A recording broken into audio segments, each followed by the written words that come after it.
All, it is Wednesday the 27th of May. It is 7 o'clock here in the UK, and it is another Dream Whiskies live broadcast.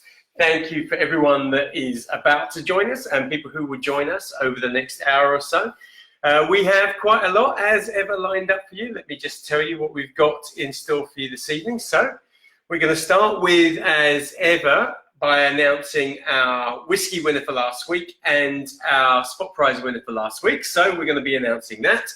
We have our Whiskey Geek of the Week competition running throughout this evening's broadcast. We've got sort of 12 different kind of questions for you this evening. We have 3 cocktails for you, of course, of which one of them is our Mix With Me challenge, which is becoming more popular as the weeks go on, and that one will be towards the end of our broadcast this evening. So if you are in for that, then brilliant. And what else have we got for you? And of course, we've got our spot prize giveaway as well, which I will show you the prize for that in a second. But as ever, we will start the evening with a little whiskey, something to get us going. This week, I've got a Glenfiddich Solera on the go. So let me just drop a little bit in there. That's what I'm also going to be using to mix with this evening. Let's pop that there. Remember, tell me what you got on the go. Tell me if you're having a toast with us. What's going on? Who's with us this evening? Paul Slade, brilliant. Good to see you, Paul. Hope you're well. Barry, greetings from planet Earth. That sounds slightly different to not being here. But is that a little nod to people leaving the planet this evening? Maybe it's something to do with that. Jeff, how are you doing? Bruce, how are you doing? Kieran, Carl, Cheryl, of course, is with us. Bob, how are you? Kevin, Gary, Bob Lozen, Adrian, and Cheryl saying, been sunbathing, Paul. Well, as it happens, not sunbathing, but out in the weather. Just so that you all know, I am officially on a holiday this week. So this week, my wife and I would have been on holiday, or as you say in the United States, we would have been on vacation somewhere, but obviously we can't go anywhere, so we're getting out and about. We're making as much of it as we can. Hence the reason why I have a little bit of colour on my head, just making the most of the beautiful weather here in the UK at the moment. Bruce, what you got on the go? Crown Royal Black, straight up on ice. Actually, that's quite an interesting one, straight up on ice, because for me, when I say straight up, I mean straight up, like no ice. But straight up on ice, I know exactly what you mean, no mixer but ice. Adrian, Writer's Tears Copper Pot, okay. Marie, hi, how are you? Mark, good to see you. Long row peated tonight for Mark Coyle, nice one. What have we got there? Carl's got a Glenorangey. Is that meant to be a Glenmorangie, Carl? I think probably, yes. Mike's got a Glengoyne 12 on the go. It's good to see. Loch Lomans for Gary. Hi, Richard Webster, not Michael. How are you? Good to see you. And just coffee for Barry this evening. Well, look, whatever you got, coffee, whiskey, water, wine, cheers. I'm glad you're with us. Glad that you have joined us. And Simi is here as well. Simi, you mixing with us tonight? I know you try to get involved in that. Ardbeg for Simi. Simi's got an Ardbeg on the go. And Paul Slade, of course, a Talisker. Got some good whiskies in the world of Dream Whiskies tonight. Okay, where are we going to start? We're going to start with winners for last week's competitions. So some of you might be aware of this. Actually, you may not be aware of this, but our whiskey competition for last week, which normally would have ended last night at midnight, actually ended the night before. We had a bit of a technical issue. Everything went south a little bit, and to cut a long story short, it ended about 24 hours earlier, but we will still be, and have drawn a winner from all the entries that were in. And it means that we started this week's competition a day early, so there's an extra day of opportunity to get into this week's competition. So probably most of you didn't even realize that happened, but for those of you that did, that is what happened. And I'm now going to tell you who the winner of last week's whiskey competition is, and that is Larry Babcock, who I am pretty certain never watches this broadcast. At least he never watches it live, because I never see his name come up there. But Larry is one of our Dream Whiskies members. He's in Atlanta, Georgia, so pleased to hear that we've got another US winner on the whiskey front as well. So congratulations. Larry, if you happen to be watching this evening, you just never comment, then just say something like, damn, I've won. How good is that? But I will be contacting you tomorrow officially anyway. And then our spot prize for last week, we were giving away this. Just let me remind you. It was a little 3-set. This is a taster set. They're all 50 mils, but of Talisker whiskey. So it was a 50 mil each of Talisker Sky, 10-year-old and Storm. And the winner of last week's spot prize is Eileen Proudfoot. So Eileen, if you're with us, big congratulations. We'll be getting those off to you, and hopefully you're with us, because I think sometimes you are on this broadcast and you do watch this. Let's have a quick look down here. So this week's prize for the spot prize competition is the one that we run right at the end of the whole broadcast, which is for our members, which any of you can become a member. Whether you are or not, you can become a member. This week's prize is this. It is The Bourbon Bible, which is a cracking book. It is a fantastic book, stuff full of all sorts of information that you want to know about at least 140 different bourbons, all in there. That is our prize for this week. So in a second, before we get into our cocktails this evening, we are going to get into what is now week 8, I think, 8 or 9 of our Whiskey Geek of the Week competition, which is a quiz. And I do different sorts of quizzes each week, but this week I've sort of mixed it up a little bit. You will need a pen and paper, or a pencil and paper, or a laptop or a tablet or something, but you're going to have to write some stuff down. So normally I tell you to do this, but you're definitely going to need it. So I'm just going to give you a moment to grab something if you want to play along and get your picture on our Wall of Fame for our Whiskey Geeks of the Week. We've actually had a couple of double winners, so we're looking for new winners. We don't want the same people dominating what's going on, even though they are dominating what's going on. Bruce is saying congratulations to Larry, so is Paul, and Gary, Bob, Mark. Listen, Larry, damn, I didn't win, says Mark. See, now that's honest, isn't it? At least that's honest. The trouble is, you're saying congratulations to Larry. I don't think Larry's with us here, but nevertheless. And then we've got congrats to Eileen as well, sharing live on Facebook now. Bruce, thank you very much. You've reminded me. My request for you to get this out to as big an audience as possible, because our audience is sort of pretty much the same each week. Over the live bit, we normally have about 300-400 people watch. Then by the end of the week, it's anywhere between 700 and 1,200 people have watched the recording of it. But we need to grow it, and the only way I can grow it is for you guys who enjoy watching it to share it. So just click the share button, share it to your feed, share it for us, get it out to people as well. Gary is congrats to Eileen, more congrats to Eileen. Steve, hi, oh, sorry I'm late. Baby girl, we can go down, congrats to those who won. Thank you, Steve, very nice for joining us. Here we go. So tonight's Whiskey Geek of the Week competition has 12 questions. There are a variety of different points available. This is how it works. I ask you the questions. At the end, when I give the answers, you're going to have to mark them yourself. We trust you. When I say we, I trust you not to cheat. Does that mean you're not going to cheat? No. It means you're probably cheating, but hopefully you're not. And then we'll find out which one of you gets the most. If there is a tie, and last week there wasn't, we had a clear win. If there's a tie, I also have a tie-break question to work out. So first 3 questions before we get into our first cocktail of the week. And the first 3 questions, I decided to do some anagrams, which I know is not strictly Whiskey Geek type thing, but hey, it just seemed to be a little bit of fun. And I do this sort of local pub quiz online with sort of people in our area. Anagrams are often in there. My family did a pub quiz last week, and there's some, I thought anagrams, we're going to do some anagrams. So the first 3 questions, I'm going to give you 3 anagrams of 3 famous whiskies, okay? You got to work out the anagram. Now, you can write them down, but remember, you've got the whole broadcast to come back to and try and work them out. So you've got time with these. The first anagram is this. The words are cellar fangs. Cellar fangs. I'll spell that for you. It is C-E-L-L-A-R, that's cellar, and then fangs. F-A-N-G-S, you know, fangs, like that. So cellar fangs is an anagram of which whiskey? That's question 1. Question 2, anagram, badger. Okay, nice easy one here. B-A-D-G-E-R, badger. Badger is an anagram of which whiskey? I know it's even been mentioned already this evening. Barry, give her a tot. Oh, talking to Steve, right? To get little girl down. Yeah, give her a tot. Get her on the whiskey quickly, Steve. That was question 2. Badger is an anagram of which whiskey? And the third anagram is archive slag.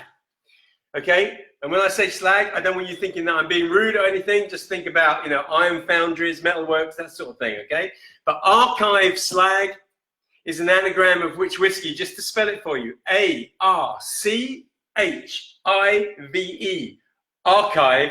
And then slag, S-L-A-G. Slag. So archive slag is an anagram of which whiskey? No more anagrams tonight, but I started with 3 of them. 3 different whiskies. You've got to work out what they are. There is 1 point available for each one of those questions. Okie dokie, everyone. Let's get into our first cocktail of this evening. Anyone talking to me yet?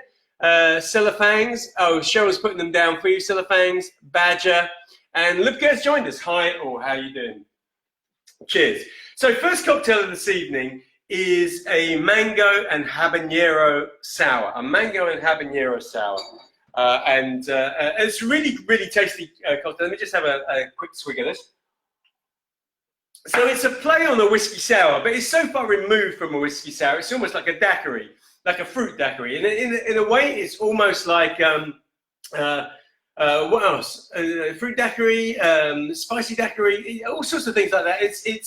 But it is a sour, so we're calling it a sour. We start with mango though, and I want to show you what I've done before we get into actually making the cocktail. So I've made, let me get a spoon. I've made here a mango puree. So this is from fresh mango. Let me just tip that towards the camera. There you can see. So it's fresh mango. What I did was I just sort of cut it open, chopped it up into little bits, chucked it into a blender, and blended it down with just a little bit of whiskey and a little bit of water. And I mean, just a tiny amount, enough to get it whizzing, just to create that, because we need that in our drink. Now, apart from that, really simple to make. Now, I could have done it for you, but you remember last week I did some blending and it's really noisy and it sort of throws everything with the camera, so I decided that I would do that in advance. But this, if you want to make this one, this is how you do it. So we're going to start like this. We are going to add the whiskey, and all the whiskey that I'm using tonight is going to be my Glenfiddich Solera. And I want to put in 45 ml of that. So a little bit short of what we would call 2 British shots. I've never actually asked what shot is in America. Standard shot is how much in America? 30 ml, is that right? Or are you still using the 1/6 of a gill measurements? Let me know. Someone's going to know. Bruce is going to know. Bruce is going to know. He's going to tell me in no time at all. So we've got our whiskey in there. Now I'm going to add our mango puree. And I want 50 ml of the mango puree, so slightly more than there is of, there we go, of the whiskey that's in there. So just down inside, nicely. That's good. Then this is really important. We're going to add some chili to this, and I like to use a chili sauce. If you use fresh chilies or dried chilies, it doesn't work quite the same way. This stuff has been it's been cooked out. In many cases, it's been aged and marinated in barrels and stuff like that. So what you get in these bottles is a lot better than just sort of crushing up fresh chilies, which I have used, by the way, for cocktails in the past, as you know. Now, I don't want too much heat, but I want to know that it's in there. So I'm going to put a splash or 2 of this. And this is mostly from habanero chilies. Okay, here we go. 1, 2, 3. Okay, that'll be enough. If you actually don't like the heat that comes from it, then just put 1 in there, but it's not going to be too hot. It's mostly going to be about the spiciness and the flavor that sort of comes through all of those chilies. So we got our whiskey, we got our mango, and we got our chili. Now we're going to need some lime juice. This is, after all, a sour, so we need some citrus in there. So I'm just going to take the juice of 1 lime and squeeze all of that in with my ingredients. There we go. That's 1/2 of our lime. Just drop this on the side here, and let's get the other half and get the juice of that in there as well. That's good. Nice. All right, so we got our lime, we got our whiskey, we got our mango, we got a little bit of chili in there, and then finally we want some sugar, and this is gum syrup. So this is a sugar syrup or simple syrup, whatever you call it, depending on where you are in the world. You can buy this, of course, but really, really easy to make up. You just take equal amounts of granulated sugar and water. You give it a little bit of a heat. You stir it until everything dissolves, and then you chill it, and then you can use it. And it's like pouring sugar. It's really simple. I'm putting in 15 mils, doing it by eye, but I want some sweetness in there. So 15 mils of that. That equates to maybe 2 to 2.5 tablespoons. Not tablespoons. 2 to 2.5 teaspoons of sugar. Now we are ready to go. Now, firstly, I'm going to take my glass and I'm going to add some ice to the glass because I want fresh ice in the glass when I serve. Actually, I'll just put a little bit more in there. There we go. Let's pop that in there. And then I'm going to add some ice, obviously, to my shaker. So let's pop that in there. Let's get our top on. And we're going to give this a good shake. Here we go. Remember, I've already blended the mango, so I don't need to overdo it. But I want to make sure that everything is really well mixed. I'm going to take my strainer and strain this over the ice, like so. No double straining going on here. Just want to make sure this comes all the way up to the top of the glass, like that. Let's just pop this in here to the side. And then finally, I'm just going to take a few pieces of fresh mango, which I had cut earlier off the side of the mango that I used to create the puree. So here we go. And I'm just going to lay them in the top of the glass, like so. Maybe even a third one, just slightly fanning it out as well. And there we go.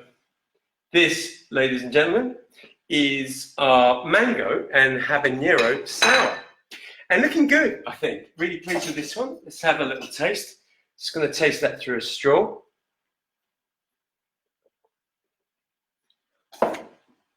No, that's actually really good. So, you know, I put in 3 dashes and I said, you know, if you're worried about too much heat, then you can put in less. I would say don't put in less. You really don't have to worry about the heat. You definitely get the flavor, you don't get the heat. So it's good. It's exactly what we want. Nice and refreshing, not over sweet. Obviously, you can sweeten it up a little bit more if you want. But there we go. It's cocktail number 1. Let me just pop that over there. Very nice. And let's see what you guys are saying to me.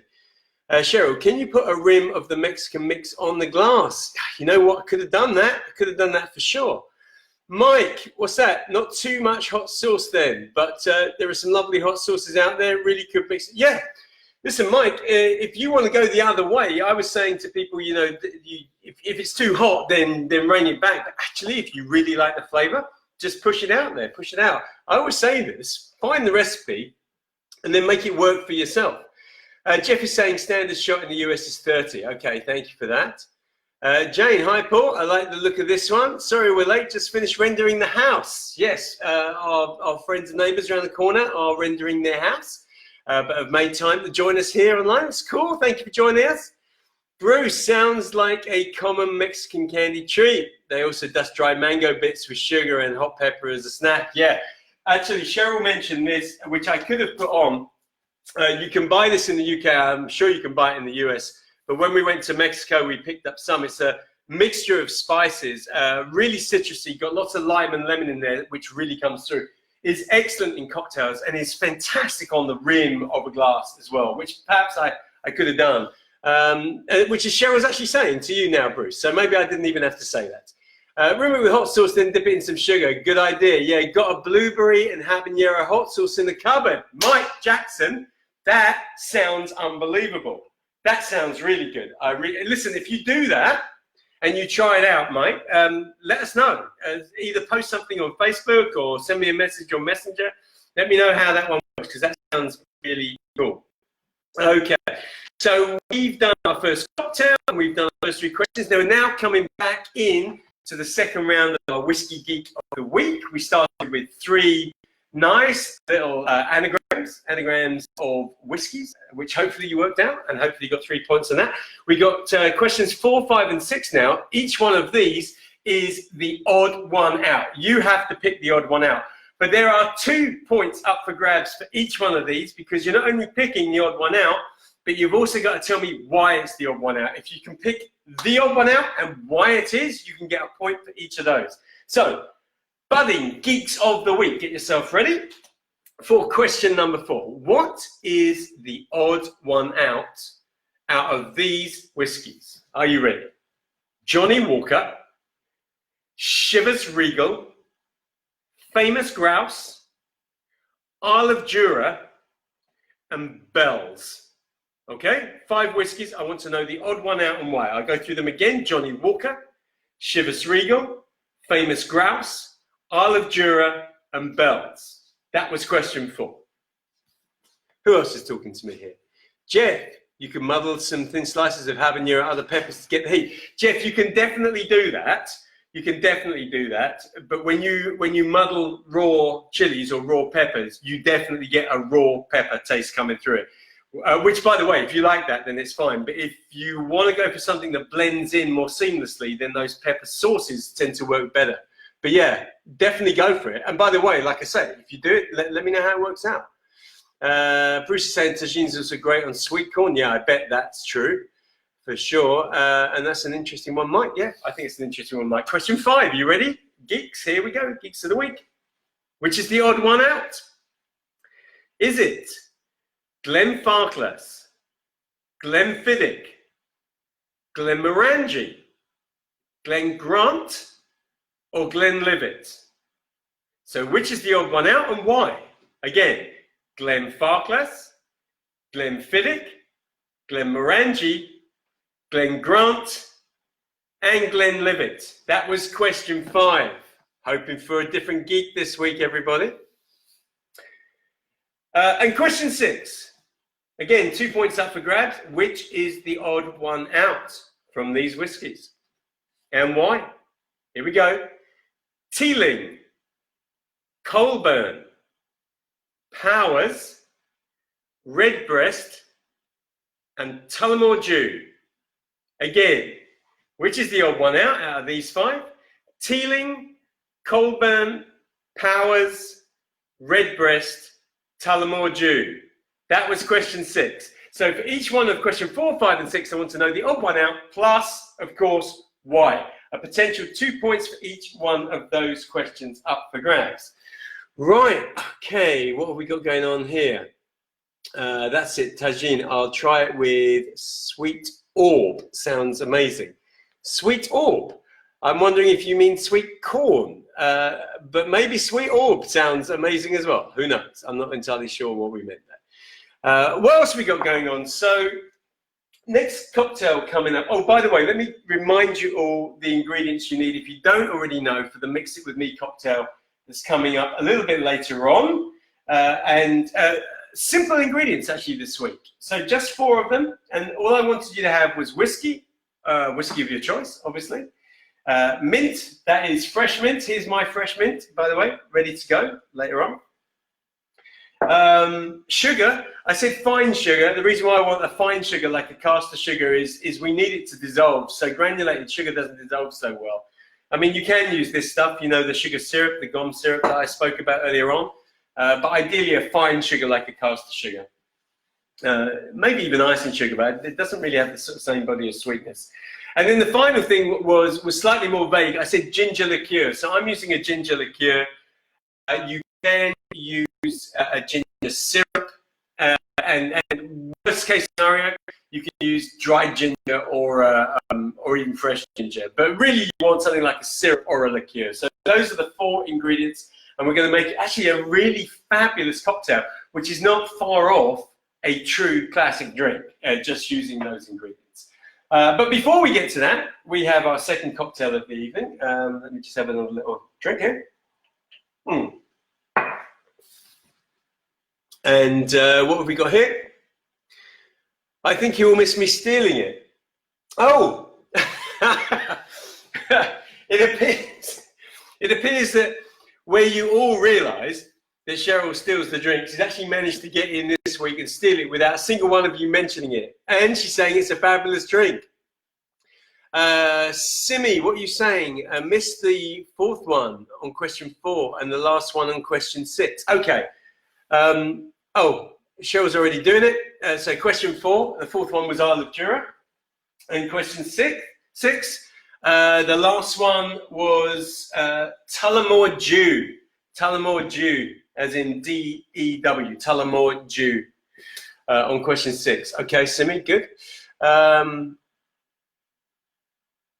Yeah, Cheryl's saying the last one was Colburn, but it wasn't. The last Colburn came earlier. So the last one was Tullamore Dew. Okay, good. Let's get into another cocktail. Remember, coming up, not too far away, I'll mix with me for this week. Second cocktail, again, I've gone simple, but kind of technical. Now, those of you who've been watching my broadcast for a few years know that I have various herbs growing in the garden, of which rosemary is one of them. And the rosemary is looking amazing at the moment. I mean, just flourishing, incredibly fragrant. There we go. And I know that you probably used to put in that on roast lamb and those sort of things, but rosemary in a cocktail, pow, wow. We're going to start with some rosemary. Now, you can do this with dried rosemary. It's not the same, but you can. Better to do it with fresh rosemary. And I've got this sort of huge sprig of it, incredibly soft and fragrant. When I say soft, it's because I've taken it off of one of the new tips from our rosemary bush. Yeah, I mean, actually, it's making me think of lamb at the moment, but we're going to change that in a second. Rosemary goes really well with fruit. And the idea of this second cocktail, which is a smash, there are drinks in the history of cocktails which we call smashes, which really were taking the ingredients and just sort of pulping them up and smashing them up, and then drinking them all sort of pulpy like that. And this is a version of that. This actually is going to be a mango. I got mango, right? So I thought might as well use mango in a couple of drinks. So this is a mango and honey and rosemary smash. So we start with our rosemary. I put it into a mortar and pestle, and I'm just going to break it down, really. The idea, obviously, is to release, let me just get that back in there, is to release some of the oils, and also to break this down so these bits become a little bit smaller as well, because I need them to infuse, really, with the drink when we get round to shaking it up. So because these are so new, you can actually see the oils coming out. You know, if you do this with something dried, then what's going to happen is the dryness of them is just going to sort of turn it into a powder while you do this. But when it's like this, you are going to end up with bits of rosemary in it, but the actual bits of rosemary will drop to the bottom. The flavor of the rosemary will come through the drink, and that's what we want, and we really want that. So having done that, I'm going to just put that to the side. And then I'm going to take some pieces of mango. So I specifically didn't want to use the puree that I blended up and used for the first cocktail this evening, because the whole idea of this drink is that you have some pulpiness to it. So I'm just going to break these down a little bit with my pestle in the glass. And you need them to be ripe, okay? So mango that's not ripe is like trying to, I don't know, it's like trying to sort of squeeze a small piece of wood, really. It's impossible to break down. So you need it to be soft and ripe so that it is nice and pulpy like that. Now, when I've got it to that stage, I'm now going to take my rosemary, which I have, which I have sort of squeezed a little bit in there, and I'm going to drop the rosemary in with the mango, pop that to the side, and then we're going to work that a little bit more. So we're going to work now the rosemary and the mango together. And this can sometimes take a little bit of time. You know, these sort of drinks are fine in a bar if you're working in a bar and you're not too busy. They're also the sort of drinks that if you're working in a bar and you're really busy, you just don't want people to order them from you. But I don't have anyone in this bar apart from you guys, and none of you are demanding that I serve your drinks within seconds. So we're all good on that. Let me pop that to the side. Let's get that out of the way. So I've got the mango and the rosemary, which has been crushed up really nicely. This is nice and simple. We need some sweetener, all sorts of sweeteners that you can put in, but I'm going to be putting in some honey. And I want this quite sweet. I want a lot of sweetness to come through. So just going to squeeze some of this sort of runny honey in there, and actually quite a lot. I've put in around about 20 ml. So from a UK perspective, I'm just short of a shot of honey in there. And then, of course, we want our whiskey. So let's take our whiskey. Let's get that. Got a little bit of mango in there. It's not going to hurt it. And again, I'm going 45 ml. I'm going just under the 50 as well. So let me explain what I'm going to do with this drink. I'm going to serve it over crushed ice. So let me get some crushed ice into a glass. Okay, here's our glass. I'm going to serve this over crushed ice, but I'm going to shake it and I'm going to pour it by splitting the shaker. So an old-fashioned pour. So I don't really want very much of it held back at all by the strainer. I want all of the pulp and all of the bits and pieces into the glass. That's how it's going to work. So let's start by getting some ice in with our mixture. Then we're going to close our shaker. Let's get that down tight on top. And let's give it a good shake because there's loads of bits and pieces in there. So put some muscle into this one.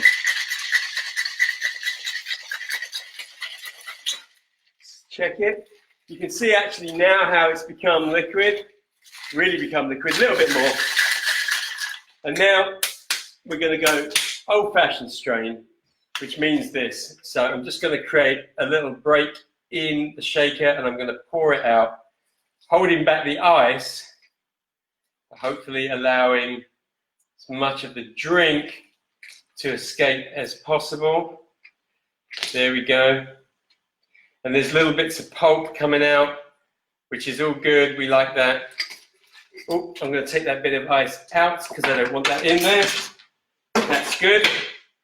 So now what we have, I don't know if you can see or how well you can see, but we have a beautiful drink.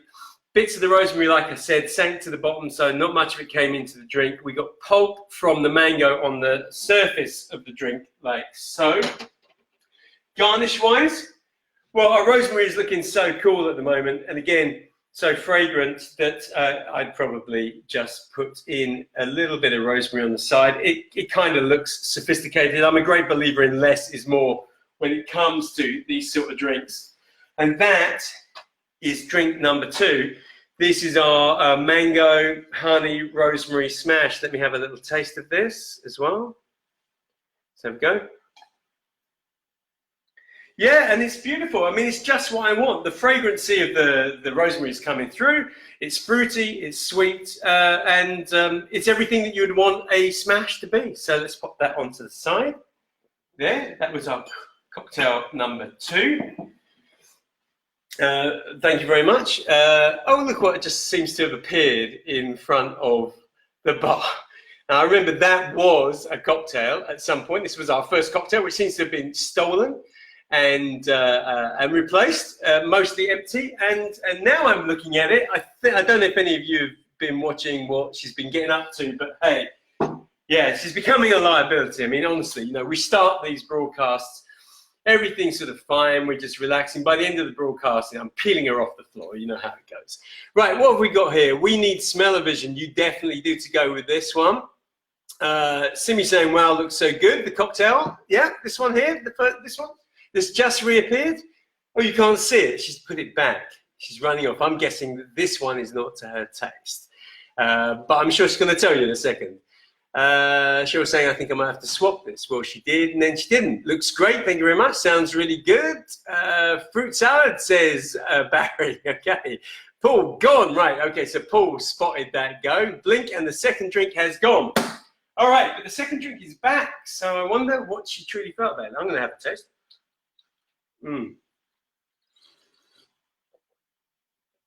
Actually, I think it's gorgeous. I'll be quite surprised if Cheryl doesn't like this one. I'm wondering if she's just being sensible or lining herself up for the last one, because I know she's got a vested interest in the last cocktail this evening.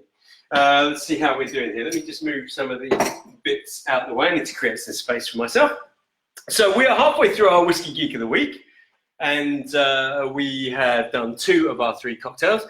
So if you are doing a mix with me, which is going to be the next cocktail that we do, then now is the time to have your ingredients together, because we are just minutes away from getting into that drink. Okay, let's get back to our Whiskey Geek of the Week competition. So we are now up to question 7 of 12 questions. So questions 1, 2, and 3 had 1 point each. Questions 4, 5, and 6 had 2 points each. Question 7. Question 7 has multiple points depending on how well you do. So I would like you to name as many single malt Scotch whiskies, single malt Scotch whiskies that begin with the letter R. 1 point for each. So single malt Scotch whiskies beginning with the letter R. I'm actually going to give you a minute or two to do that. I'm just going to take this drink while you are doing that. Have a little taste. Got a thing about rosemary in cocktails. Tasting really quite, and the thing is, you know, when these herbs are fresh, you've really got to dive in and make the most of them. You know, if you're growing them in your garden, or I don't know, if you have them in a window box or wherever you're growing them, don't let that sort of period where they're at their zenith, they're at their peak, just sort of go by and don't use them. I've done it myself in the past. You know, we've been sitting here looking at tons of mint, for example, watching it sort of get bigger and bigger and more luscious, and then suddenly realize that the season has passed and we haven't even made a mojito yet. So don't let it pass. Make the most of that. Okay, that was question 7. Question 7, how many single malt Scotch whiskies can you name beginning with an R? Just in case you are racking your brains like hell, I'm going to tell you that we think there's only 3. So there's 3 points up for grabs. Cheryl's saying that drink was delicious too, but I'm still suffering. Oh, yes. Forgot about that. Yes, we had a bit of a bank holiday enjoyment session, which involved a lot of alcohol. Yes, of course. Yes, don't want to be pouring too much. Okay, stop waffling, Paul. Here we go. Question number 8. I want you to name the countries. There's potentially 8 points up for grabs here. This is a good one. If you are a proper whiskey geek, you can score big here. What I'm going to do is I'm going to give you 8 different whiskies. You've got to tell me which country it's from. Your clue is this. None of them are Scottish. All right? No Scotch whiskies here at all. So to stave people, by the way, keep coming back to me and forward, whatever, I'm going to give you one. I'm going to give you a couple of moments to write it down so you can go back to it yourself. All right? So I'm giving you 8 here for question 8, 8 points. The first one is Heaven Hill. Heaven Hill. What country is that from? Next one is Sullivan's Cove. These are all whiskies, by the way, just in case you've never heard of them. Sullivan's Cove. I do think some of the names kind of give away where they're from. Sullivan's Cove, that was the second one. What country is that from? Next one is Pike Creek. That is Pike Creek. I'm sure some of you have heard of some of these. Next one is Lakes. Lakes. You know, like a body of water, a lake. Lakes. Where does Lakes whiskey come from? Next one, even if you've never heard of it, surely the name will give it away. This is not a trick question. Okay, next one is Bastille. Which country do you think produces Bastille whiskey? Bastille. All right. This one's kind of difficult. The Glenells.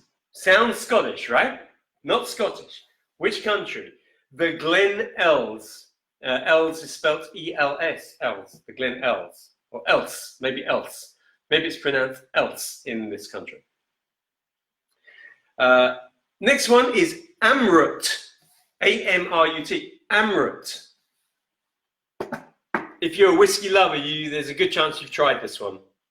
But which country is it from? Amrut. And finally, for question 8, potential 8 points, Milford. Milford whiskey. Which country does that come from? So I've given you 8 whiskies. They're from 8 different countries. None of them are Scottish. They are not Scotch whiskies. Which country do they come from?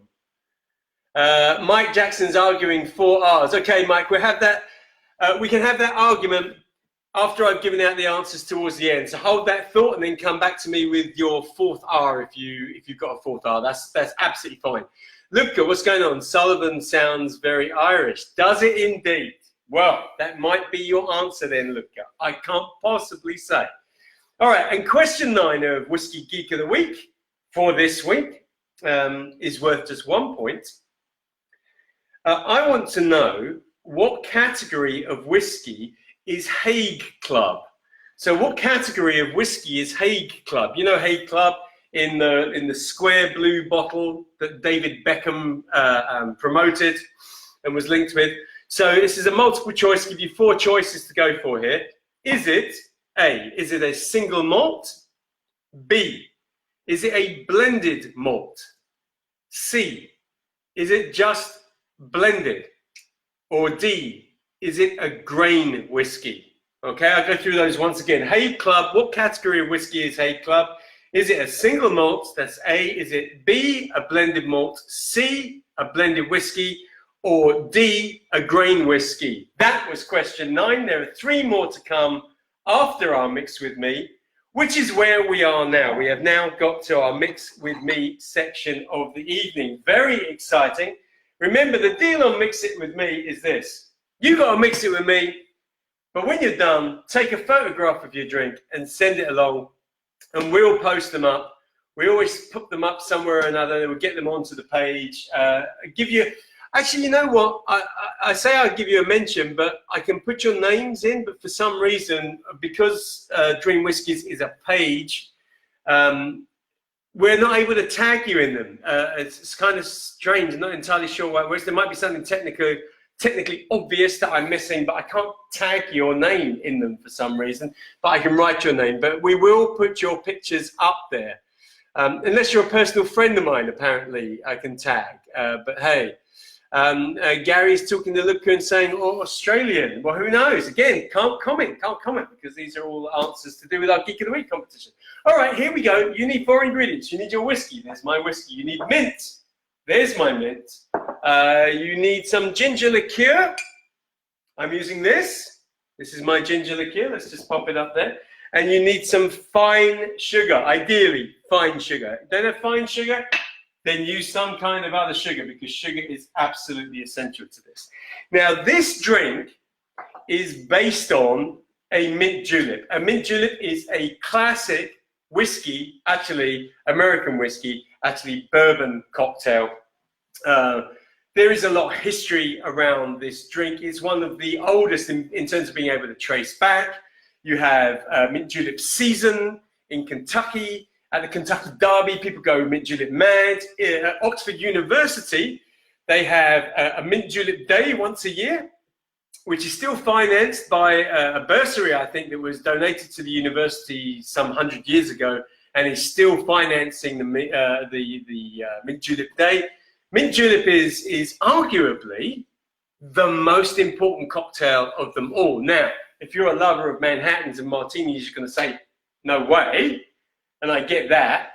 But if you look at the history of this drink, really important drink. And as with all important drinks, really simple to make. Now, our drink is not a mint julep, it is a version of it. We're going to make a mint and ginger mint julep. But actually, in my case, it's going to be a chocolate and ginger mint julep. And that's because I'm using this variety of fresh mint. This is actually a chocolate mint. And wow, the aroma is like an after 8 mint. You can smell the chocolate, you can smell the mint, and the flavor comes through as well. But if you're using regular mint, that's fine. Mint and ginger, chocolate and ginger, mint julep, whichever one. This is what we call a julep mug or a julep cup. And I guess traditionally and ideally, you would serve it in one of these. I am going to serve it in this, but I'm not going to make it in this because I want you to see what I'm doing. So I would ordinarily make it in this and serve it in this. But I'm going to make it in a glass, and then you're going to be able to see exactly what is going on. In fact, I've just realized I want to make it in one of the glasses that I've used already for our previous cocktail. So let me just give that a rinse out, and I'll dry that off. The idea really is to build this in the glass. So, you know, you have different types of cocktail. You have those that you shake, you have those that you strain, you have those that you blend, and then you have those that you stir. And this one is one you build. And that means you build it in the glass. Everything happens in the glass that you're going to drink it in. All right, here we go. So imagine that that is that, and I'll eventually get that into there. First things first is your mint. Now, in the old days, all we did, and when I say old days, I mean way, way back, is you'd pluck all the mint leaves off and throw them in and then start to do what you need to do. But what we found out is that if you sort of knock these about a little bit, and you might go into bars and see bartenders slapping the mint and all those sort of things, what happens is it releases more of the mint oils in the leaves. And so it gets more of the flavor out. So I'm just going to give this a little beating, really, a little bit of a tap beforehand. God, the aroma is incredible. And now I'm going to pluck off the mint leaves. So I'm putting in, goodness, I don't know, 8, 10, maybe 12. If you look at recipes for mint juleps, it normally says 8 to 10. But actually, between you and I think the more the better, especially if you've got room. Let's put a little bit more in there. Let's just put those in there. So I've got more than that. I reckon I got about 16 leaves in there. Now we want our sugar. Now you can use this. This is what I used in the first cocktail this evening. This is a simple syrup or a sugar syrup. And you can pour that in. It makes life easier. But traditionally, you wouldn't have done that. Traditionally, you would have used a really fine sugar, like a caster sugar, which is about, I don't know, a third of the size in terms of granules, a third of the size of granulated sugar. Take a spoon. You need to put at least 2 in there, 2 bar spoons. I'm actually going to put 3 because I know that the majority of this will dissolve, but some of it won't. And that gives me the chance to make sure that the sweetness is how I want it, and you can keep stirring it as you drink it to bring more of that sweetness in. So at the moment, we have sugar and mint in there, nice and simple. I want to put a tiny bit of whiskey in there as well at the moment, just a tiny bit. By the way, you would ordinarily make, as I'm sure you realise, a mint julep with American whiskey, with bourbon, but we are making this drink with Scotch whiskey tonight. And now I'm going to get my pestle. I'm leaving out a shot because I want a round edge pestle like this. And I'm just going to start pressing that down. I'm pressing the mint into the sugar. And I've got to be sort of careful with this. I don't want to smash this around and break up the mint. So I've got tons of little bits of mint leaf in there because it doesn't look great, by the way. And also, often if you overwork the mint, it can start to get a little bit bitter, I have found. So you just got to think, you know, you're squeezing the oils, the flavors out of these rather delicate mint leaves. Wow, and that just, at the moment, smells like a cacophony of chocolate and mint married together in that glass. So we have the sugar, which has started to dissolve, tiny bit of whiskey, which was just there to give us something to work with, and of course the mint and the mint oils. Now we're going to build up our drink, and this drink really is made with crushed ice. So I'm going to take some crushed ice, and I'll put some in there. I'm going to take some of our ginger liqueur. Now, if you're using ginger syrup, it's going to be sweeter than my liqueur, so you might want to offset it. But I'm going to put in about 20 ml of the ginger syrup or the ginger liqueur. I would say actually, if you're going to put in the same amount of your syrup, then probably a little bit less of the sugar that I put in right at the beginning. And here we go. So let's go to 20. And I want the ginger to come through. And of course, from my point of view, this drink is something that's just asking for ginger, because ginger and chocolate go together like Fred Astaire and Ginger Rogers, who, by the way, is called Ginger, unlike Fred Astaire, who's not called chocolate. But we've got our ginger liqueur now in with the mint and the sugar, and I'm going to start to move the ice and all the ingredients around a little bit. So the ice is going to help it chill. But also what we're doing is we're blending the flavors. And of course, on top of that, we're doing something even more important, which is chilling the drink. Get everything really well mixed up. Okay, now we're going to add some more crushed ice. I want to bring the level of the ice up. Let's go a little bit high. That's good. And now it's whiskey time. And whiskey, no messing around with this. I'm going in for a double shot. So I'm going in for 50 mils. So right up to the top, that's good, and in. Now, what whiskey will I choose? You know that I'm using the Solera tonight. I think Scotch whiskies work really well. In particular, the sort of full-bodied whiskies, they work very well.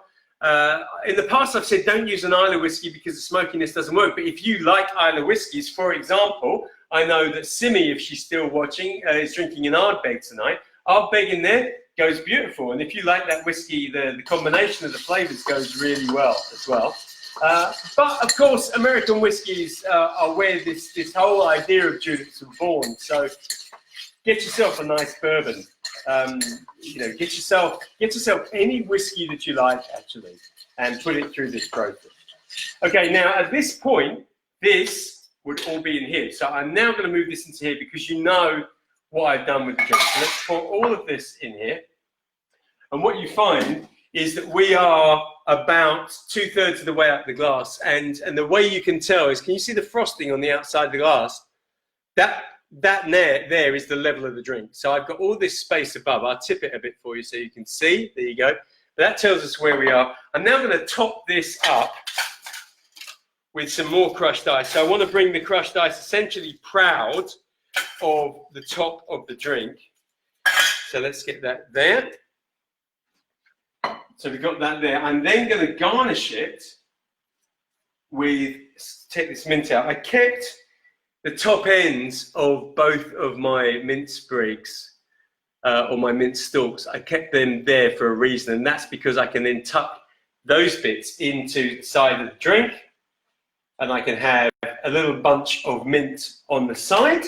And then I'm going to take this, which is a couple of short straws, and I'm going to pop the short straws into my julep mug next to the mint. And the reason why I want the straws next to the mint is because when I go to drink from these straws, my nose is right there in this fresh mint. So I've got the aroma of the fresh mint that I've used as a garnish, plus all the flavor that's coming through. And that is our chocolate and ginger mint julep are mixed with me for tonight. Who did it? Any of you do that with me? Let's taste it, by the way.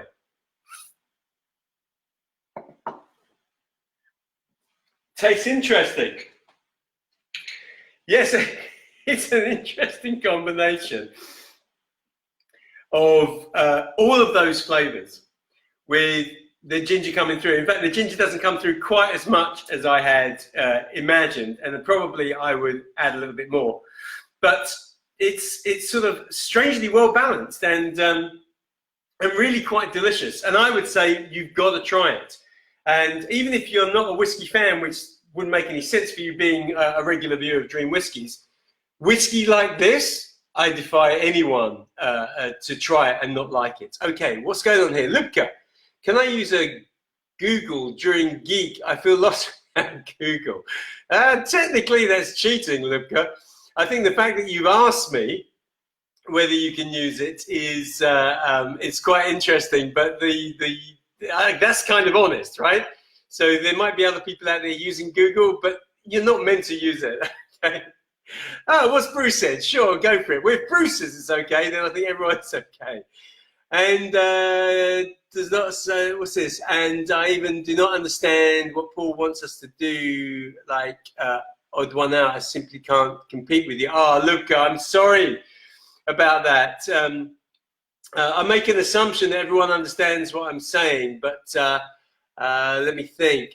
Maybe I tell you what, look, I'll drop you a line, and maybe we can work out a way after this for future weeks for you to sort of compete on a more level playing field. I'm guessing that there's a problem with English not being your first language, so maybe I can work around that. What's this? Cheryl's saying you could be our Google Geek of the Week, Lubka. Go for it. Okay, so Cheryl said that you're cool. It sounds like everyone is up for you doing that. Bruce, there are an amazing number of mints beside the traditional one, including the chocolate mint. Yeah, pineapple, lemon, lime, absolutely right. Cheryl's liking the sound of pineapple. I can imagine what we're going to get next time. Wondering if this would work well with lemon verbena. I know what you mean anyway. Yes, it would work well, especially if you like those sort of citrusy flavors for sure. Really beautiful garnish. Great, Paul. This is a very different drink. I love it. Take another glug, says Cheryl. Well, I don't want to get drunk while I'm doing this. It didn't look like you were sure. Well, it was a surprise. You know, the balance of the drink was a surprise for me. Having made this a number of times, you know, one of the ingredients came through more than I thought. I agree, Cheryl. You agreeing with Cheryl that it didn't look like I was sure?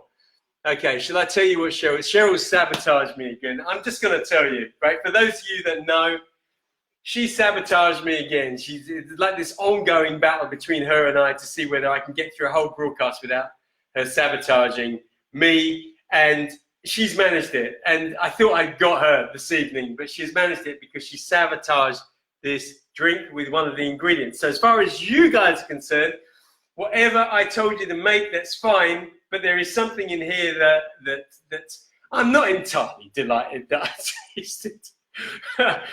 And yet again, she caught me with it. But delicious drink, absolutely delicious drink. Okay, what else have we got? Yeah, Cheryl laughing away. And by the way, totally conned me because she was pretending that she was upset that she hadn't managed to find something to get me. I'm just a sort of ongoing sucker for this, aren't I? All right, let's get into the last part of our Whiskey Geek of the Week competition and see who is going to be on our Wall of Fame this week. All right, so we've had up to question 9, loads of points potentially up for grabs. And the last 3 questions are all worth just 1 point each, a single point each. So, question 10. What is the name of the whiskey produced by Chivas Regal that sits right at the top of their range and is bottled in a green Dartington crystal decanter? Oh, by the way, it sort of retails for over £2,000. So what is the name of the whiskey? It's produced by Chivas Regal, sits at the top of their range and is bottled in a green Dartington crystal decanter. What is the name of that? That is question 10. What's going on here? Gary's laughing, Cheryl's laughing. Luca, I will not Google any answer, I promise. I know that it's cheating. Don't worry, Luca. Listen, Luca, we're just happy that everyone's in. Bruce is saying, what was it? Am I going to tell you? Oh, here we go. She's told you. Swap the sugar for salt. How mean is that? That is cruel. Yeah, that's right. See, Michael Nolan saying that's cruel. That is really cruel. Wow. I obviously didn't cover that up particularly well, but damn. Oh, I can't tell you how disappointed I was because I knew that drink was going to taste absolutely gorgeous, and I just got this whole mouthful of salt. I would have been honest with you all earlier, but I just didn't want to give Cheryl the pleasure of lost again. Just completely lost again. Right, here we go. Question 11. I want to know what percentage of total Scotch whisky production is actually drunk in Scotland.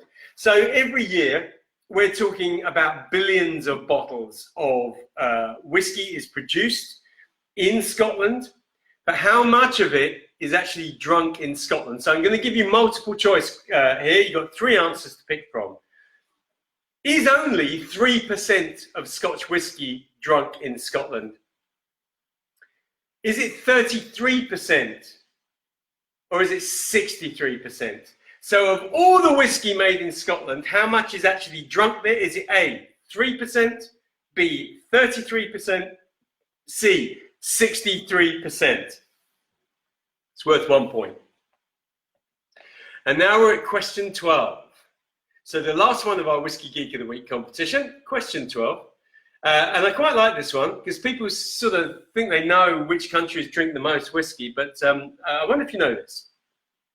So I want to know, what is the biggest market for Scotch whisky in the world by volume? And what I mean by that is by the actual amount of Scotch whisky that is sent to that country and is drunk there. Not the value of it, because it's different, right? The value is different, but the actual volume, which country has the most Scotch whisky?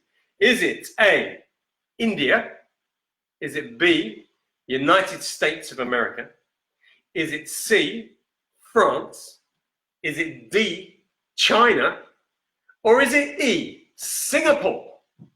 So that was the question. That's the last question. I want to know the biggest market in the world for Scotch whisky in terms of volume, the actual amount of Scotch whisky that is sent to that country? Is it A, India, B, USA, C, France, D, China, E, Singapore? And that, ladies and gentlemen, is the end of our Whiskey Geek of the Week competition. I will shortly be going through the answers and we will be crowning our new Whiskey Geek of the Week. Let's see who's talking to me. Cheryl saying, gotcha. Gary saying, that's bad. Yeah, that's bad. That's the worst. Jeff is saying, working from home today, so was able to make the drink. Luckily, it's 5 o'clock somewhere. Excellent. And hopefully, Jeff, you use sugar and not salt. Bruce is saying, what comes around goes around, Cheryl.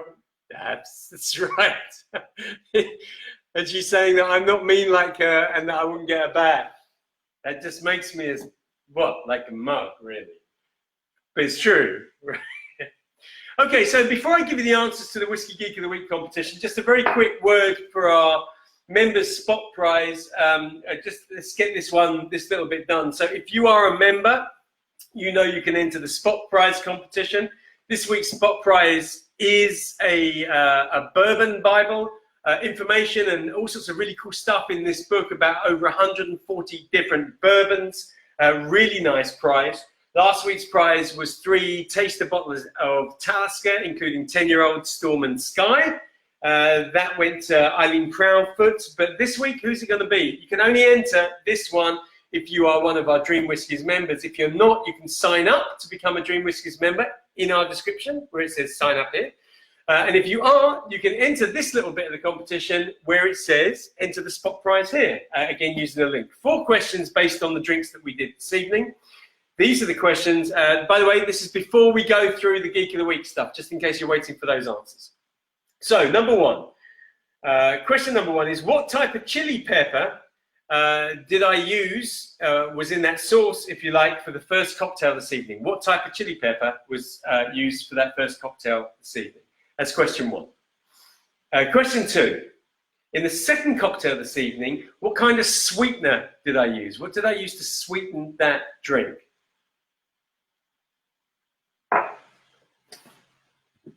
Question 3. What variety? Ooh. Excuse me. One of those notes. What variety of mint did I use in the Mix With Me cocktail? So I used it. I spoke about it. Bruce put some stuff there. Some other people put some stuff there. We did a bit of a chat. What variety was that mint? And then finally, question 4, what was the Mix With Me drink a variation of? So it was based on what famous cocktail? I did a bit of a chat about that up front. So those are our 4 questions. If you're a member, you're entering, click on the link, go to the multiple choice questions. You know how it works. Fill in your stuff, submit, and maybe next week you will win our bourbon Bible of 140 different bourbons. Great thing, that is. Okay, let's find out who our Whiskey Geek of the Week is for this week. So I'm going to give you the answers to all 12 questions. Please total up your score. Person with the most is going to be our Whiskey Geek. The total score here is out of 24, even though I believe there's a little question mark over one of my questions. But what's this that Bruce is saying? Funny that this drink didn't get stolen. Isn't that funny, Bruce? There it is, still sitting there. Nobody sneaking in, no hand creeping over the bar, just sitting there being ignored. All right, everyone, budding geeks, here we go. Question number 1, 2, and 3. They were all anagrams of whiskies. I said number 1. Question 1, Cellar Fangs. Cellar Fangs is an anagram of which whiskey? The answer to that is Glenfarclas. Glenfarclas. Cellar Fangs. Number 1. If you got that, give yourself 1 point. That tastes better. Question 2. I asked you Badger. Badger is an anagram of which whiskey? Badger is an anagram of Ardbeg. Ardbeg. If you got Ardbeg, give yourself a point. Simi, I don't know if you're still with us, but if you are, I know you're drinking Ardbeg. Did you get that right? Question 3. Archive slag, which sounds kind of rude, but it's not rude, really. is an anagram of which whiskey? Archive slang. That is Chivas Regal. Chivas Regal. Actually, I was quite proud of myself for creating those anagrams. But hey, I hope you got them. So if you got all three of those, that's 3 points so far. So 1, 1, and 1. Question number 4. The odd one out. So which one doesn't belong? Lucas, sorry that you didn't entirely understand what I meant by this, but which one doesn't belong and why? So question number 4, I said Johnny Walker, Chivas Regal, Famous Grouse, Isle of Jura, and Bells. And the answer is Isle of Jura. You get 1 point if you said Isle of Jura. And the reason why is because Isle of Jura produce single malt whiskies and all the others are blended whiskies. So that's the answer that I was looking for. And if you got that, you get 2 points. Simi saying possibly the only one I got. Okay, so but listen, at least it means you're the. I was going to say the yeah. I don't even know what that means. If that's the only one that you got, somebody came up with a title for the person with the lowest score, but I can't remember what that was last week. Okay, question number 5, odd one out again. I gave you Glenfarclas, Glenfiddich, Glenmorangie, Glengrant, and Glenlivet. Okay, those 5. Which one was the odd one out? It was Glenmorangie. Well done, geeks, if you got Glenmorangie. And the reason why is because Glenmorangie is a Highland whiskey, and all the others, they are Speyside whiskies. That's proper geek, right? Okay, well done. Question 6, odd one out. I gave you Teeling, Colburn, Powers, Redbreast, and Tullamore Dew. The answer I'm looking for was Colburn. Okay, so Colburn is the correct answer. A point if you got that. The reason why is Colburn is a Scotch whiskey. The others are all Irish whiskies. Anyone else talking? The weakest geek. Yeah, oh, I like that. That's a good title. Sounds like a TV show in there, I think. What's Bruce saying? Whiskey Dunce of the week.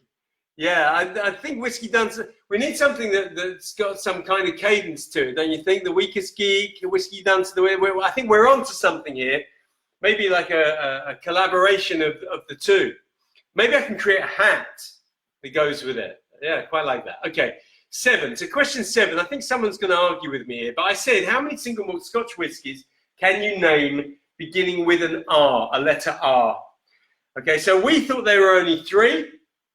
And I give you a point each if you said Rosebank, Royal Lochnagar, and Royal Brackler. So if you got any one of those, you can get a point for each one. I can't remember who was it that said to me that he thinks there's 4.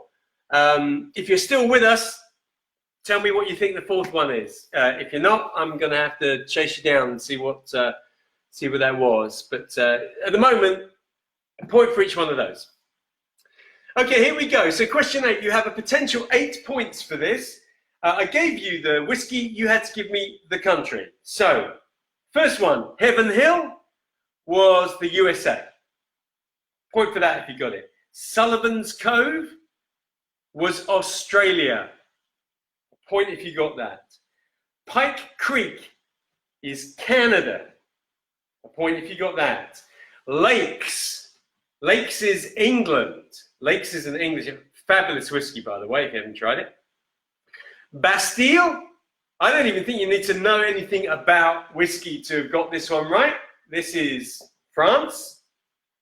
The Glen Els, or the Glen Elfs, is Germany. Amrut, which is possibly the most famous one on here, maybe, is India. And the final one was Milford, which is New Zealand. So you get a point for each one of those. If you got all 8, actually, if you got all 8, you've got to be a geek. You've got to be the geek, even if you didn't win. What's this? Mike Jackson. What's this? Sassy isn't open yet either. I don't even know what that means. So maybe 5. Don't even know what that means. Oh, right. Oh, I see what you're saying. Okay, I'm going to have...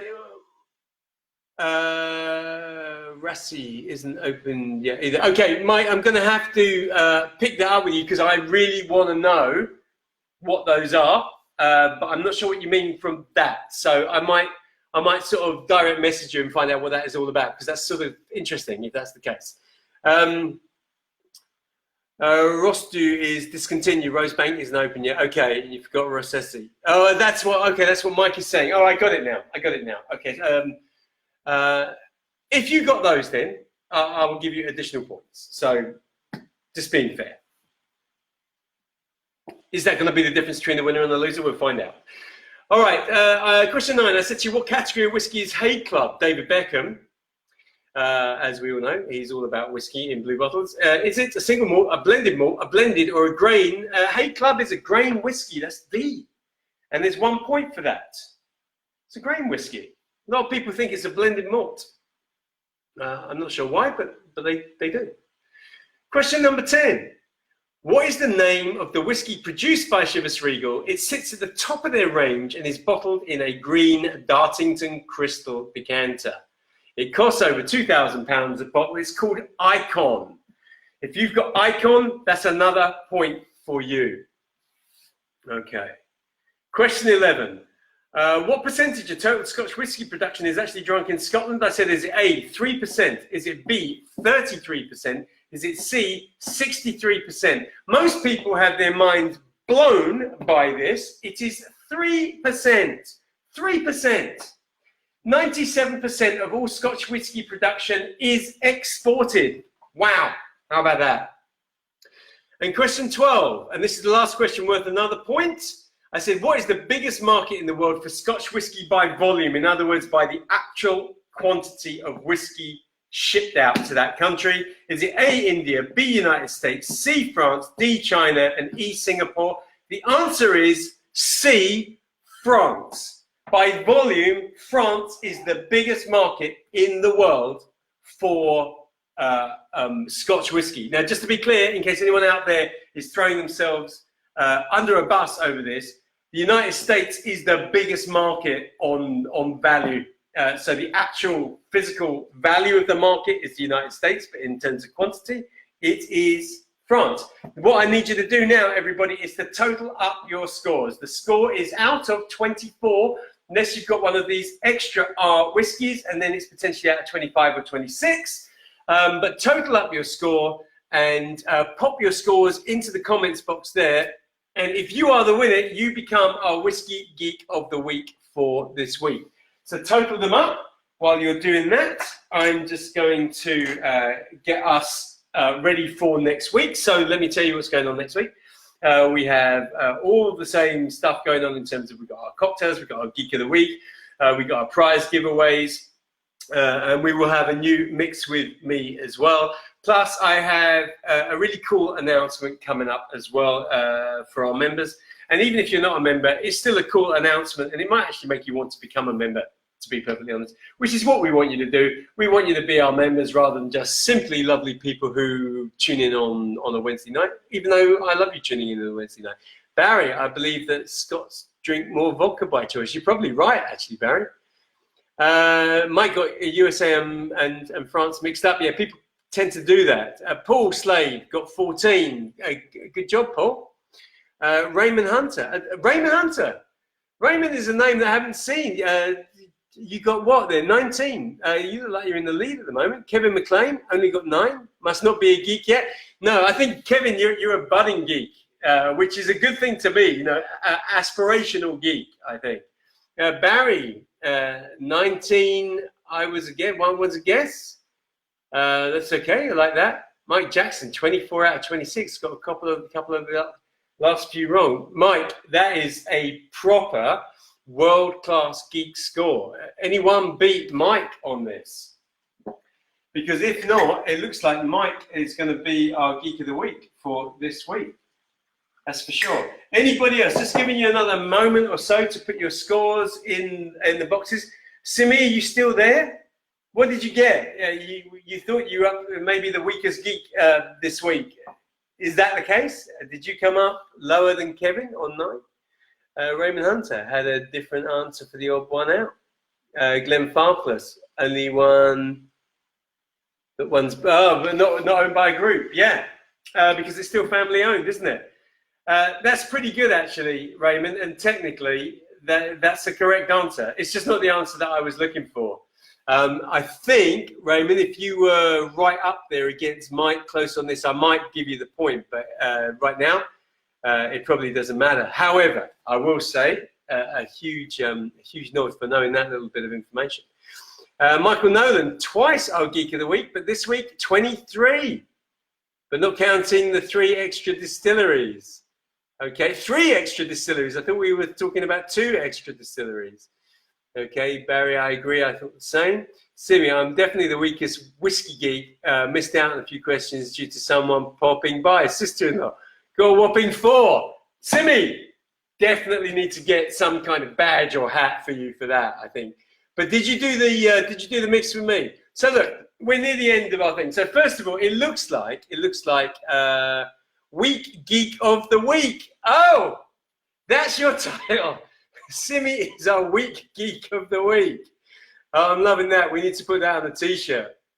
It looks like Mike Jackson is our Whiskey Geek of the Week for this week. So look, Mike, just in case you don't know how it works, as soon as we're off this broadcast, I'm going to ask you to take a photograph of yourself holding one of your favorite bottles of whiskey or a glass of whiskey in your hand and send it to me on Messenger via Dream Whiskey so that I can get you in the frame and on our website and on our site. So if you can do that within the sort of next 10 minutes after we come off air, that will be fantastic. What else do I need to tell you? Oh, there's something else that I was going to tell you, but I can't remember what it was. So I wanted to tell you about that. And I wanted to tell you about, popped out of my head. No, I think we're there. Okay, so we know who our Whiskey Geek of the Week is. We know who our whiskey competitions are.